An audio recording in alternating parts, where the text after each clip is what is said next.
Doctor SM. Hussain, vice president all India यूनानी तिब्बी Congress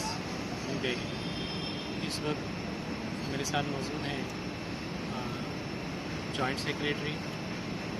all India यूनानी तिब्बी कांग्रेस जनाब डॉक्टर याकूब साहब जो नागपुर से हैं, और कलकत्ता से हमारे बीच इस वक्त मौजूद हैं डॉक्टर मुजीबुर रहमान साहब जो ऑल इंडिया यूनानी तिब्बी कांग्रेस सेंट्रल बॉडी के एग्जीक्यूटिव मेंबर हैं। दरअसल आज हम इस वक्त आयुष भवन न्यू दिल्ली में कुछ मीटिंग्स के लिए आए। इसका मकसद क्या है वो मैं बताना चाहूँगा। दरअसल अभी हाल ही में जो national commission for Indian system of medicine की बुनियाद डाली गई, या जो एक्ट पास हुआ 2020 एक्ट, वो दरअसल उसके वजह से जो एक हलचल मची और एक जो माहौल यूनानी के ख़िलाफ़ बना है, दरअसल उसी को हल करने के लिए उसी को ये ठीक है कि कानून बन जाने के बाद उसको बदलना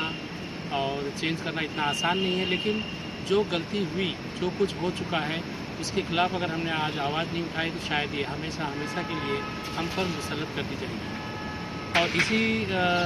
मकसद से ये जो यूनानी ख़िलाफ़ जो कुछ हुआ, हमने नेशनल यूनानी मेडिकल कॉन्फेडरेशन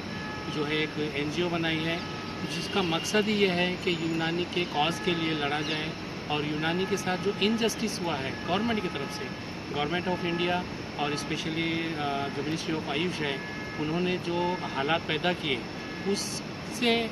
किस तरह हम उस चीज़ को सॉल्व करें, किस तरह इस प्रॉब्लम को सॉल्व करें, किस तरह हम अमेंडमेंट के प्रोसीजर को रीस्टार्ट करें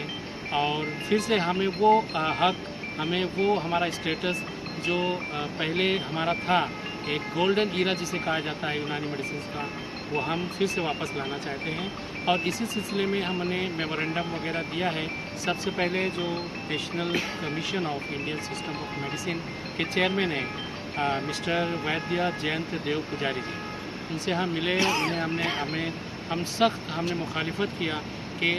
हमारी इतनी बड़ी तादाद, हमारे इतने सारे कॉलेजेस, हमारे इतने सारे प्रैक्टिशनर्स, एक्सपर्ट होने के बावजूद भी जो एक सेपरेट एलोपैथी को डेवलप करने के लिए, प्रमोट करने के लिए जो एक सेपरेट बोर्ड बनाया गया, उसमें यूनानी को बिल्कुल नज़रअंदाज कर दिया गया और उसके बदले एक ऐसे शख्स को, एक ऐसे आदमी को जो है नॉमिनेट किया गया जो सिद्धा से ताल्लुक़ रखता है, जो एक लिमिटेड, लोग तो जानते भी नहीं है सिद्धा क्या है। तमिलनाडु में सिर्फ 2 या 3 कॉलेजेस हैं पूरे इंडिया में, उसको जो है चेयरमैन बना दिया गया, उसको प्रेसिडेंट बना दिया गया और उसके अंडर में यूनानी मेडिसिन को करी। बहुत अफसोसनाक बात है। इस बात का हमने उन्हें इजहार किया और कहा कि जो भी मुमकिन हो आपसे, इसके लिए आप फिर से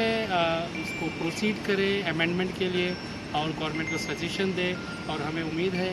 देव पुजारी जी की तरफ से कुछ ना कुछ पॉजिटिव रिस्पॉन्स आने की। इसके अलावा जो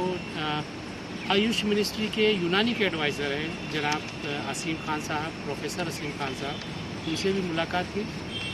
उनके सामने भी हमने ये सारी बातों को रखा, अपनी तकलीफ़ें, अपने दर्द को बताया कि जो कुछ यूनानी के साथ हुआ है वो हमारे साथ नाइंसाफ़ी है और हमें हमारा हक चाहिए। उन्होंने भी सारी बातों को सुना, उन्होंने कुछ मशवरा दिए और उनसे भी जो भी हो सकता है गवर्नमेंट से सजेशन या एडवाइस था, वो उन्होंने कहा है कि वो उस बारे में कोशिश करेंगे कि क्योंकि ये गवर्नमेंट का है और ऑलरेडी एक्ट बन चुका है, इसलिए इसको जो है अब ये वापस से पार्लियामेंट से ही ये सब चीज़ें मुमकिन होगी। प्रोफेसर असीम खान साहब CCRM के डायरेक्टर जनरल भी हैं और आयुष मिनिस्ट्री में ऐसा एडवाइज़र यूनानी के भी हैं। इसके अलावा हम जो जॉइंट एडवाइज़र हैं जनाब मुख्तार कासमी साहब, उनसे मुलाकात की।